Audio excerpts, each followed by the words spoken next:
this video is about Leni Robredo at ang mga kalaban nating mga dilawan, bughawan na salot sa lipunan.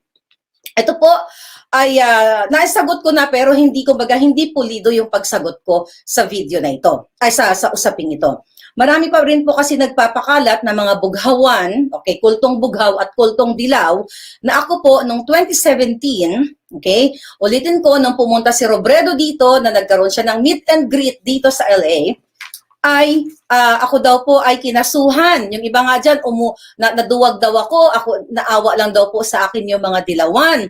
Diba? So ang kanilang pakalat, nakasuhan si Maharlika, okay, hindi itinuloy ang kaso, kasi naawa sila kay Maharlika, 'di ba? At marami pa hindi na lang pinatulan si Maharlika. Alright? Ngayon, mga palangga. Kaya ko ilalabas ito para ipakita sa inyo kung paano paano ako nag-fight on my own battle na hindi po ako tumawag ng kakampi na taga Davao o taga Rojas o taga Ilocos, di ba? Taga Ilocos Norte, hindi ho ako tumawag ng kuyog, alright? Kasi gusto ko, ititiklop ko, itutumba ko ang kalaban sa pamamagitan po ng katotohanan. And I know you guys are smart people and I'm so happy. Pinasasaya niyo yung puso ko. Meron man dito na bughaw at tilaw at kulto. Kasama kayo dito sa vlog na ito kasi gusto ko ulit i-dissect ang utak ninyo para hindi tayo kulto sa lipunan ito. Mga kaibigan, nag-start itong vlog na ito. Hyper na naman ang lola ninyo. Okay, nag-start ang vlog na ito kasi nga nung April of 2017, di ba? Tinuligsa natin si Robredo na nagbiyahe siya ng magbiyahe, may sakuna sa bayan natin, pumupunta siya sa Amerika, 'di ba? Nakita niyo 'yon, yung namulot daw siya ng kama sa Amerika. Kasama during that time noong 2017 yung pamumulot niya ng kama ay kasama dito. Si Margarita Lima, thank you po from the Philippines. Thank you so much. All right.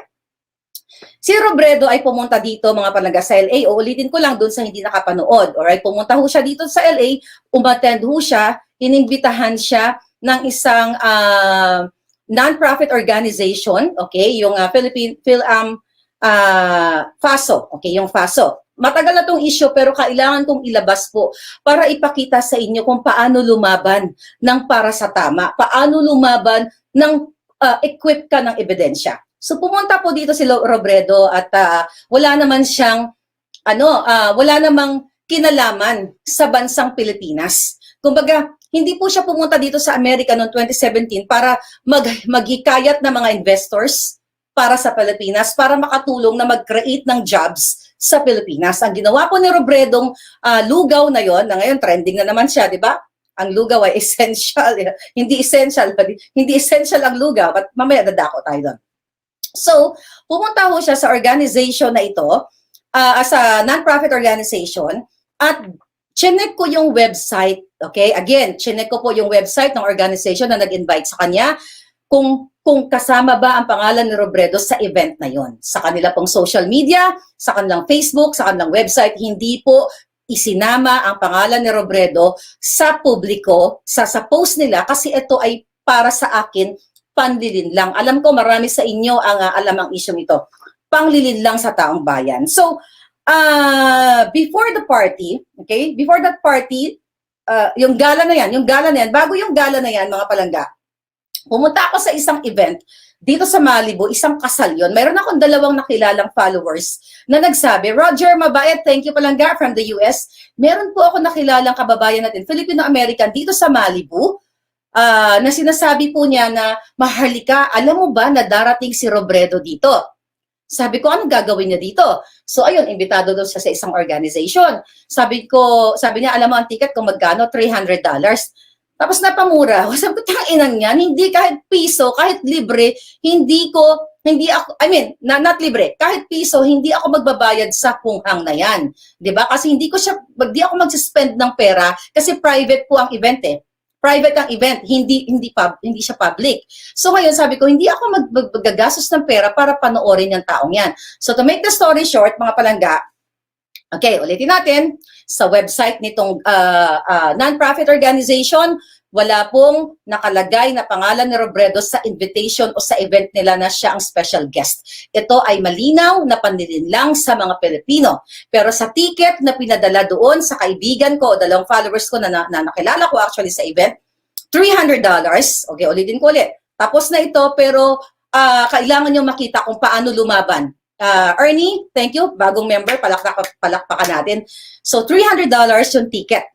Plus, okay, actually, nandito yan. $300, ngayon, kapag meet and greet pa lang yon, meet and greet. Alright? Pero pag may kailangan, pag gusto mong mag-dinner, makipag-socialite ka doon sa loob, $1,500.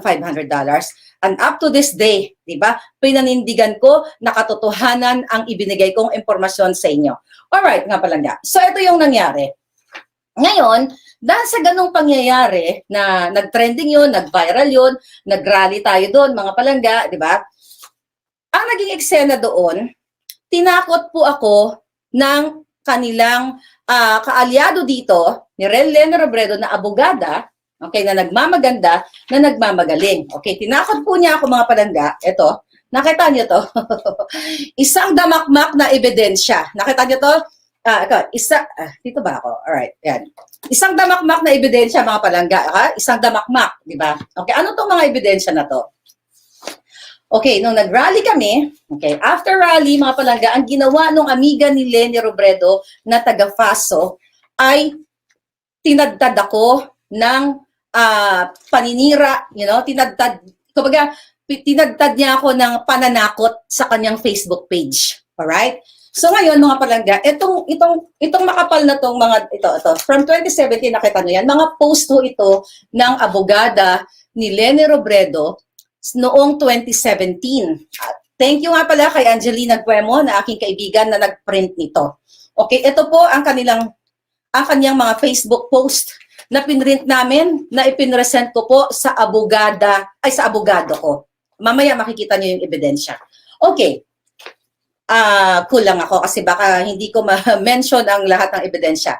So after that rally, na nag-rally po kami sa labas ng gala na yan, okay, ng nasabi kong organization, nagkaroon po kami ng kasayahan doon. Ilan lang kami, wala pa kami 20. Nakita niyo, nag-viral din ang video na yon. So ngayon, meron doon isang pumunta na elderly na tinanong ko siya, parang tinanong ko siya, ano po ba, sino po ba yung bisita ninyo? Ano pong masasabi ninyo kay Robredo something? Again, okay, nung in-interview ko po ang isang Pilipino na elderly doon sa labas ng location kung saan ginather yung event, never ko pong hinaras yung elderly na yon, yung senior citizen. Mag-asawa sila, tandang-tanda ko pa yon. Never kong hinaras at wala po akong gamit na mikropono. Tanging cellphone ko lang ang gamit ko. Alright. Ngayon, mga palangga, noong nakita nila na naging effective sa mga taong bayan, sa Pilipino, na nagising ko po, thank you Ellen Tolagan, thank you palangga, naginising ko ang diwa ng mamamayang Pilipino sa buong mundo, na si Robredo ay nagpapasosyal dito at nagsumisingil sila ng 300 at up to 1,500 para lokohin ang Pilipino. So ito po ang mga post sa akin ng abogada. Okay, na tinret ako, sinindak ako. Ito ang mga post niya. Sabi niya, that which, okay, sabi niya, that which can be asserted, without evidence. Sabi niya, can be dismissed without evidence. Ano to, quote na to? Sabi niya, fake news challenge. Okay, ito yung mga post na fake news challenge.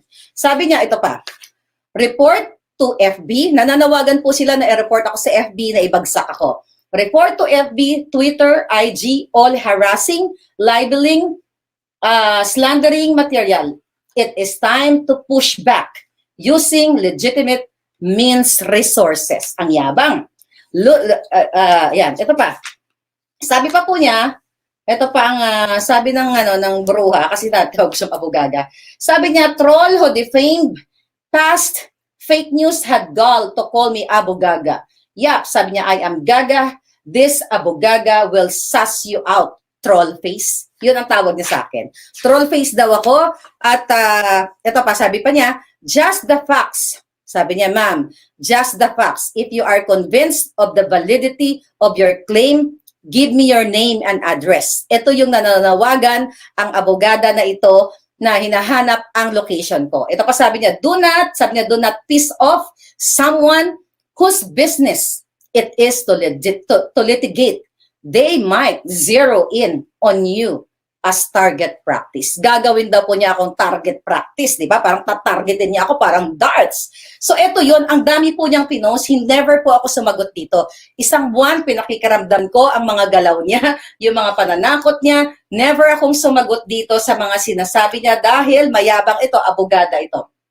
Ito pa, sabi niya, you can get sued for intentionally destroying evidence in a pending or future litigation. One word of advice, don't. Sinasabi niya sa kanyang mga hunghang na followers na dilawan na parang ini-insinuate niya na nagbubura ako ng mga ebidensya or wag itago ko yung ebidensya kasi kakasuhan nila ako. Alright? Ang dami to mga palangga. Ang dami. Tapos, meron pa siyang post dito. Actually, yung Pinoy Ako Vlog, nakisawsaw din dito.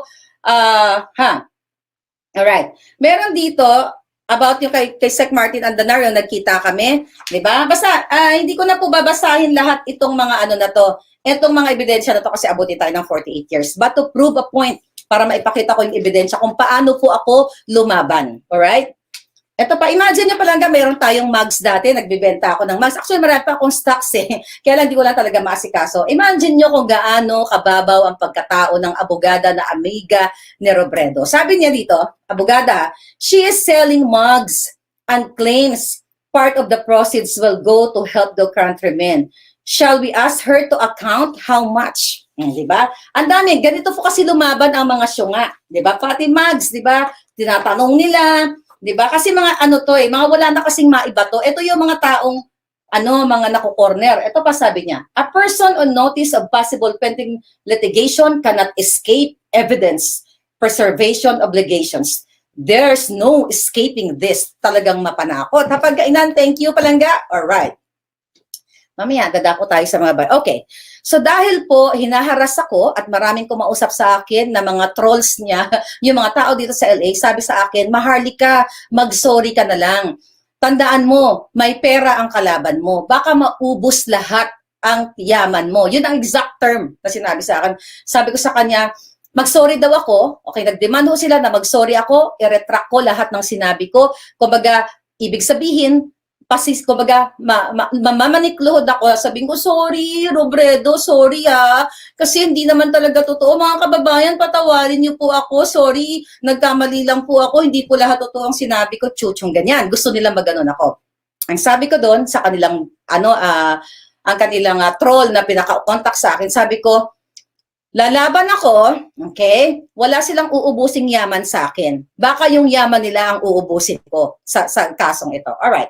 So mga palangga, itong kampon ni Robredo, di ba? Kampon ni Robredo, hindi niya ako tinigilan hanggang sa one day, isang araw, pinadalan po niya ako ng letter.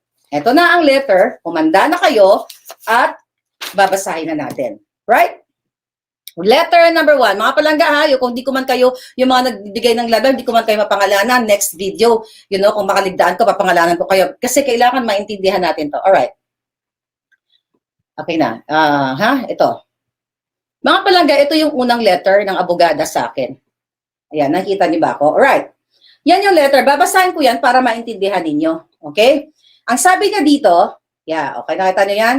Sabi niya dito, Miss De La Paz. O, di ba? Di ba? Miss De La Paz. Yan ang pangalan ko sa sa kanya. Sabi niya, okay, it has come to my attention that embodying the self-proclaimed media personality, kasi nakalagay sa Facebook ko, ako ay media personality. So, ayan. So, ang sinasabi niya, self-described daw ako. Sabi niya, known as Maharlika, dito ba ako, have made the statement to that effect. FASO Gala event last Saturday, June 17, 2017, was a secret fundraising event on behalf of the Philippine fake Vice President. Lagyan natin ng fake, di ba? Fake Vice President Robredo, who was FASO's guest of honor and keynote speaker for the evening. Okay?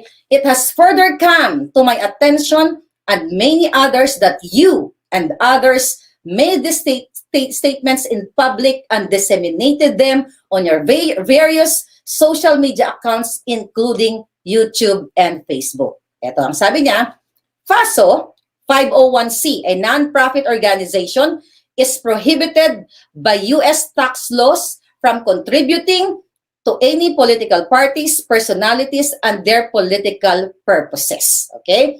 So kasi mga palangga, ang non-profit organization kasi, as I believe is the same thing sa Pilipinas, pag charity o non-profit organization, hindi ka dapat gumagastos o pumupondo sa isang politiko kasi kung yan ay mapapatunayan ng korte, ng tax law na ikaw ay nagko-contribute sa isang peking vice presidente, okay, mababaliwala yung status na hindi ka na tax exempted ka.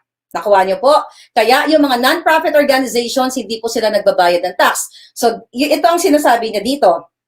Okay? Parang sinira ko yung kanilang reputasyon. Ganyan. Okay. Tapusin ko muna. Sabi niya, FASO strictly complies with all laws applicable. Nag-comply daw sila. You have to watch this talaga at the end kasi talagang mawiwindang ang kalaban.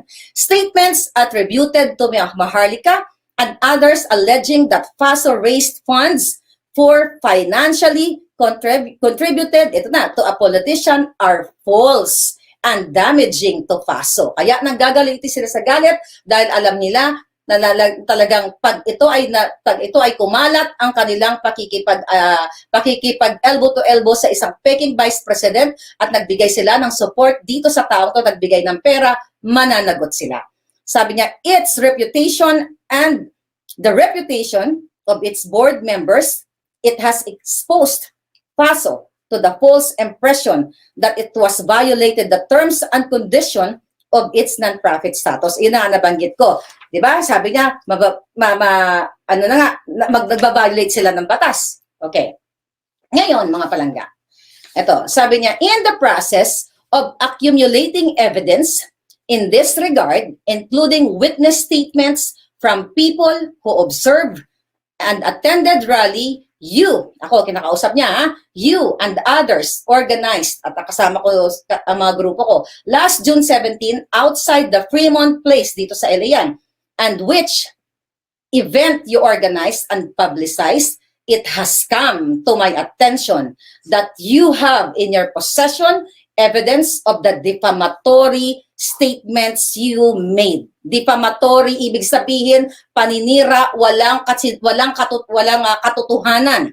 Yung mga binanggit ko, laban kay Robredo doon sa rally nung time na yon. Okay, sabi niya, consider yourself notice of the following. Paninindak talaga ito, mga palangga.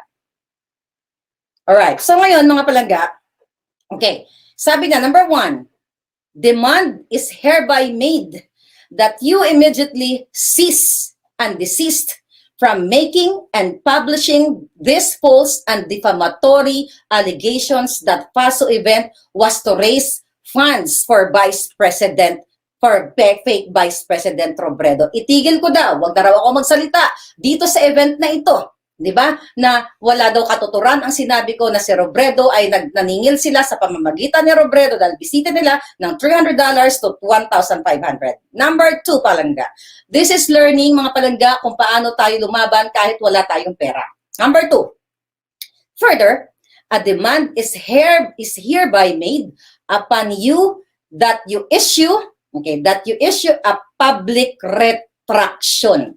So nagdedemand ang abogadang ito na dapat i-retract ko, magmanikluhod ako, magmakaawa ako, nasasabihin ko walang katotohanan ang mga nasa vlog ko at ang pakikipaglaban ko doon sa moment na yon nung nandito si Robredo. Alright. Sabi na dito, mga palangga, okay. Alright, mga palangga, ito pala. Ito, sorry. Yan, dapat pala nakikita niyo ako, sorry. Nabasa niyo ito pala, ayan. Sorry palangga, ito, number 2. Sorry, ayan. Ayan, dapat yun palangga. Number 2, further, number 3, sabi niya. Yan, number 3, ayan, para mabasa niyo, sorry. In this matter, I believe you have in your possession evidence related to this claim by way of photos, videotapes, written materials, and flyers disseminated by yourself and others. This constitute evidence supporting a legal claim. You are the custodian of records of these documents, items, and things, and the law places a duty upon you to preserve, not to tamper, and hold sacred such records and items for discovery on the pendency of any litigations. Okay, di ba? Si Light Yagami, thank you Palangga. We love you, Marlica. Laban lang, correct. Sabi niya dito Palangga, this letter serves as formal. Kailangan kasi Palangga maintindihan nyo. This is the time na kailangan na-explain ko sa inyo ang punot dulo nito. Dahil ang dami pa rin nagpapakalat ng fake news ng mga dilawan. Sabi niya, ng abogada ni Robredo, this letter serves as a formal notice and demand that you take and cause to be taken all appropriate and affirmative steps to preserve all such evidence. Okay, documents, records, and electronic data, including electronically stored information which concern, relate, refer to, mention, allude to, and disper claim on FASO, fake Vice President Robredo, the gala of June 17, 27, and the fundraising activity of FASO. This means, sabi niya, all evidence in your social media account must be preserved, not destroyed. Kasi, i-preserve ko daw kasi ikukorte nila ako eh.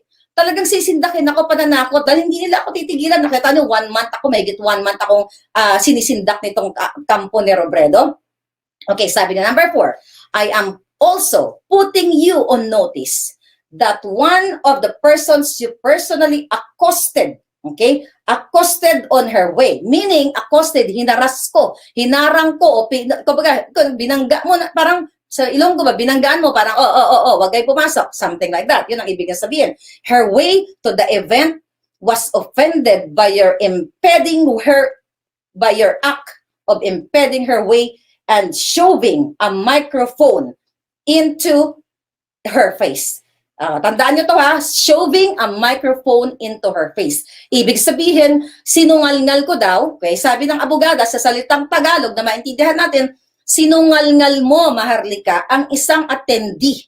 Okay, isa sa mga attendees ng iyong mikropono. Okay, wala po akong microphone na ginamit just at that time. So ngayon sabi niya, I am in the process of reviewing that matter relative to her personal recourse. Di ba? Nire-review na, nag-uusap daw sila nung sinungalngal ko ng mikropono na wala namang katotohanan. To her personal recourse against you for putting her on the spot and publicizing her image in your broadcast. Mga palangga, the fact na nasa public area ako, wala ho akong nilabag sa na batas dahil yung taong yon na in-interview ko, hindi ko sinungalngal, walang mikrong naganap, walang walang pagtutulak na naganap. Nakita po yan sa mga videos. But later on, matutuwa kayo kung paano ang lola ninyo nanalo sa mga paninindak na ito. Sabi niya, all done without her approval. Okay, mga palangga, sabi niya, I urge you to give this matter its due worth because there will be, ito, tandaan niyo, sabi niya, I urge you to give this matter its due worth. Bigyan mo ito ng pansin o pagpapahalaga, itong sulat ko, because there will be legal consequences in disregarding this letter. Sa Tagalog pa mga palangga, bigyan mo ng pansin itong sulat ko, kasi kung hindi, di ba? Dahil ito ay pag binaliwala mo, mananagot ka. It's like saying that. Okay, number 3. Ayan. Yung kanyang kasinungalingan, mga palangga, nakita ninyo, yung kanyang kasinungalingan, ayan, ebidensya yan. Ang kanyang kasinungalingan ay pinirmahan niya. Sabi niya, this letter shall not be construed as a waiver of any rights of FASO, Board of Directors, and members for on behalf of FASO. I reserve all the rights accorded it under the law. Tapos, ayan yung kanyang law office, pinirmahan niya. Alright, mga palangga, nakita niyo ang pirma, makatotohanan lahat yan. Okay, kapag pumirma ka sa isang ebidensya, isinasalalang-alang mo ang iyong reputasyon at ibig sabihin nun mga palangga, nakaakibat doon. Ang sa pirma mo, nakaakibat na ikaw ay nagsasabi ng katotohanan sa lahat ng binitawan mong salita, binitawan mong panunulat doon sa iyong pananakot sa akin. Sa sa korte, okay, ang tawag doon, kapag nagsisinungaling ka, di ba sa korte o sa Senado, nanunumpa yung mga witnesses, di ba? Nanunumpa ang mga witnesses kapag ikaw ay nanumpa at puro kasinungalingan at naipakita doon sa korte na ikaw ay sinungaling, pwede kang makasuhan ng perjury, lying under oath, pagsisinungaling. Okay. So dumating ang sulat niya, di ba? Ang ganda, talagang pulido tayo. Okay, tapon na natin yan. Dumating ang sulat nito. Okay? So ngayon, akala na siguro magmamanikluhod ako. Ito na tayo. Sabi ko sa abogado ko, eto, kinausap ko yung abogado ko, dala-dala ko po ito, isang damakmak na ebidensya sa kanya. Sabi ko, attorney, okay, attorney, si Kelly, okay, Kelly ang pangalan. Ito yung mga palangga ko. Sabi ko, attorney, ito po ang ginagawa sa akin nitong taong ito. Ito, basta binigay ko to, finorward ko to. Okay, lagay natin. So, sinagot siya ng abogado. Abogado ko. Wala po akong tinawag na pangalan, Bongo, Duterte, Marcos sa laban na ito. Kasi laban ko to eh. Unang-una, ulitin ko sa inyo, hindi ako pinilit ni Duterte o ni Marcos na ipagtanggol sila. Kusa ko yun. Kaya itong laban na ito, hindi ko sila dapat iniistorbo. Laban ko to eh. Di ba? Bakit kailangan magtatawag ako ng puyog? If I can fight on my own, fight my own battle, I will fight until the last breath of my life. Okay. Eto na mga palangga. Sinagot siya ng aking lawyer. Bonggang-bongga. Pakinggan nyo to. Okay. Ang vlog na ito para sa dilawan at para sa mga kultong bughaw na gusto kong i-dissect ang mga utak ninyo. Huwag kayong aalis, may kanta ko para sa inyo. Alright. Ngayon mga palangga, ito ang sagot ng aking sagot ng aking abogado. Number 1, basa. Kita nyo yan? Internet Law Center. Alright, Santa Monica, nakatayo address. Ito, ang message sa itong abogadang napakayabang. Sabi niya, Dear Miss Espina, I represent Maharlika and I'm in receipt of your July 10, 2017 letter addressed to her. Yan yung binasa ko kanina sa inyo. Para po, pulido tayo, para makita ninyo kung paano lumaban, facts by facts, ebidensya at katotohanan. Sabi ng abogado ko, please direct all further communications to my attention and cease all further social media contacts. Sabi sa abogada, tatagalogin natin, tumigil ka, manahimik ka, sabi niya, manahimik ka, huwag kang tumira sa social media. Diba? Ako ang harapin mo. Yan, it's like saying, diba? Like that. Ngayon, sabi ng abogado ko, Maharlika stands by her reporting of the FASU Gala with fake Vice President as it was based on information provided to her by multiple attendees. In addition, at no time, ito, tandaan nito palaga, in addition, at no time did she accost anyone, di ba? Anyone or show microphone into their face or even use a microphone for that matter. Sabi ng abogado ko, di ba, pinaninindigan ni Maharlika na ang lahat ng sinabi niya ay pawang katotohanan at wala siyang sinungalngal na kahit sino sa mga attendees ng mikropono o even nag-aggressive ako na tinulak ko or anything, di ba, na agresibo ako doon sa isang mga attendees. Ito ho ang sabi ng abogado ko. Ito ba, pangalawa, sabi ng abogado, despite, listen to this, the threatening tone, sabi dito sa abogadang Pilipina, despite the threatening tone of your letter and your statements on social media, okay, any legal action against Maharlika would be ill-advised, di ba? Sabi ng abogado, sa kabila ng pananakot mo sa kliyente ko, di ba? Inaatasan kita, di ba? Na itigil mo 'yan, yung